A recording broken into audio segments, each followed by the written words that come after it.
కంపలైనాయి మొత్తం? ఎన్ని కంపలైనాయి? 34. 34 ఎట్లా మాట? మరి గంప దించుకుంటావా?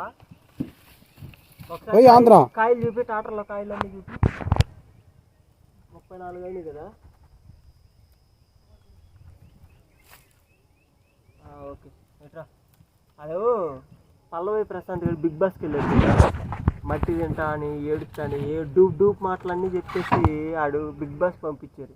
మీరు చూడండి గంపలు ఎట్టా మొత్తం కష్టం పడుతున్నాం కదా మేము. ఆడు ఫ్రాడ్ చేశాడు రైతులకి ఇస్తా డబ్బులని గెలిచిన తర్వాత. మాలాంటి వాళ్ళకి ఇగో ఇలా కష్టం చేసే వాళ్ళకి, ఈ తోటలో పడి తిరిగి పనులు చేసుకునే వాళ్ళకి అలాంటి వాళ్ళని బిగ్ బాస్ పంపిస్తే ఎవరికన్నా హెల్ప్ చేస్తాం కదా. ఎందుకు అలాంటి వాళ్ళని పంపిస్తారు? మాలాంటి వాళ్ళని బిగ్ బాస్కి పంపింది. చూడండి ఎంతమంది కుర్రోళ్ళు కష్టపడి పని చేస్తున్నారు, అతి తక్కువ వయసులోనే పని చేస్తున్నారు. చూస్తున్నారు కదా మీరు. అది ఈ గంపలు ఇన్ని కాయలు వేసుకొని మోయటం అంటే, మళ్ళీ మామిడికాయ రైతులు సంవత్సరానికి 4 నెలలే వాళ్ళకి పనులు ఉండేది గట్టిగా. తర్వాత వేరే పనులు కూడా చేసుకోవాలి. చూశారు కదా అది పరిస్థితి. పోసే ఇంకా పోసేనా? చూడండి ఎంత పోతున్నారు. ఆ చివరి నుంచి మోసుకొని రావాలా. అది ఓకేనా?